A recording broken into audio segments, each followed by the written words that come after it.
The clatter of coffee cups and the low hum of conversation filled Maple and Pine, a small diner tucked into a quiet corner of downtown Chicago. On any given morning, it was just another speck on the map of busy city life, ordinary and unremarkable. But to Emily Sanders, it was the place where she quietly pieced her life back together. At 32, Emily wasn't where she thought she'd be. A college dropout, a failed marriage, and the slow erosion of her dreams had left her waiting tables just to stay afloat. Yet, despite the ache of disappointment, there was something about the diner's warm yellow walls and worn leather booths that gave her comfort. It was on a rainy Tuesday in late October when the girl first appeared. Small, maybe 9 or 10 years old, with thick chestnut hair and a faded pink hoodie that looked 2 sizes too big. She slid into the corner booth by the window at exactly 7:15 a.m., like clockwork, every morning after that. She never ordered much. Just toast and black coffee, which she never drank. Emily noticed everything, the way the girl's eyes darted nervously, her backpack hugged close to her chest, and how she scribbled furiously into a tattered notebook as if the world outside couldn't touch her there. At first, Emily kept her distance. The diner had its fair share of wandering souls, and most didn't want interference. But something about the girl's fragile solitude tugged at her. On the 4th morning, Emily quietly added a small bowl of fruit to her toast. No charge. The girl looked up in surprise, her eyes soft hazel and far older than her years. For the first time, she smiled, small and uncertain, but real. "Thank you," she whispered. Her voice was like paper crinkling, delicate and shy. "No big deal, sweetheart," Emily shrugged, offering a wink before bustling off. From then on, it became their silent ritual. Emily always brought a little something extra. Fruit, a muffin, sometimes a hot chocolate on colder mornings. The girl never explained, and Emily never asked. It wasn't charity, it was kindness without strings, and both of them understood the difference. Months passed, and though words between them were sparse, a quiet bond settled in, comfortable and sure. One morning in early February, when the Chicago wind bit through even the thickest coats, Emily noticed something odd. The girl hadn't come. 7:15 passed, then 7:30, and then 8. The booth by the window sat empty. Emily's chest tightened, a strange, inexplicable worry gnawing at her. The following day, the girl didn't come either. For 3 days, her absence weighed heavier than Emily cared to admit. She tried to shake it off, people drifted, lives moved on, but deep down, she missed that quiet presence.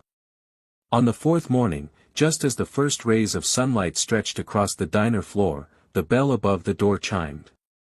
Emily turned, and froze. The girl was there, but she wasn't alone. Behind her stood a tall man in an impeccably tailored navy suit, flanked by 4 towering bodyguards in dark sunglasses and earpieces. The quiet murmur of the diner hushed to a stunned silence. The man exuded power, his chiseled jaw set, but his gaze, soft, tired, and searching, was locked on Emily. He crossed the room in long strides. The bodyguards fanned out, standing watch near the entrance. The man stopped in front of Emily, extended a hand, and spoke with a voice smooth as velvet but weighted with emotion. "Miss Sanders," he began, "I'm Nathaniel Grayson." He gestured to the girl, who stood slightly behind him, clutching her notebook. "This is my daughter, Ava. I believe you've been looking after her." Emily blinked, heart racing. The name clicked belatedly. Nathaniel Grayson, one of the wealthiest tech magnates in the country, his face plastered on business magazines and financial news segments. Billionaire. Widower. Recluse. Before she could speak, Ava stepped forward, her small hand slipping into her father's. Her hazel eyes shimmered. "I told him about you," she said softly, voice steadier than before. "About how you were kind to me when I didn't know how to ask for help." Nathaniel's jaw flexed, his gaze dropping for a moment. "After my wife, her mother, passed away last year, Ava withdrew from everything. From me. From school. From life. His voice cracked subtly. We tried therapy, tutors, everything money could buy. Nothing reached her. I didn't even know she'd been slipping away in the mornings, until she finally told me 2 nights ago about this diner. About you. Emily swallowed hard.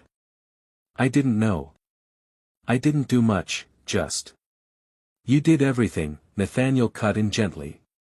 His eyes locked onto hers, raw and sincere. You saw her. You gave her what no one else did, quiet kindness, no expectations, no pressure. You brought her back to me. Ava nodded, stepping closer. You reminded me people can be kind even when they don't have to be. The lump in Emily's throat grew thick and unmovable. Before she could gather herself, Nathaniel reached into his coat pocket and pulled out a slim envelope.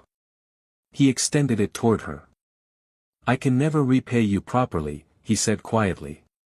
But I want to try. Emily hesitated, then slowly took the envelope. Inside was a letterhead from the Grayson Foundation, and a check. Her breath caught. $100,000. Stunned, she looked up, shaking her head. I can't accept this. I didn't help her for. Nathaniel raised a hand. I know. That's why it means even more. Please, use it for yourself. Or your dreams. Or the diner. However you wish. He smiled softly. Consider it an investment in the kind of world I want my daughter to believe in. Emily's eyes brimmed with tears she didn't try to hide. Around them, the diner had fallen completely silent, the other customers watching quietly, reverently. Ava stepped forward and, for the first time, hugged Emily tightly. Thank you for being my safe place, she whispered. In that moment, the small girl's arms wrapped around her waist, the powerful man standing vulnerably before her, and the quiet heartbeat of the diner around them, Emily felt something shift deep inside. Years of regret, failure, and invisible pain cracked and fell away. In their place bloomed something bright and steady. Over the next year, the check did more than save Emily. It transformed her life. She used part of it to take night classes and finish her degree in social work, something she'd abandoned long ago. The rest went into buying and refurbishing the diner itself, turning Maple and Pine into not just a restaurant but a community hub. A place where no one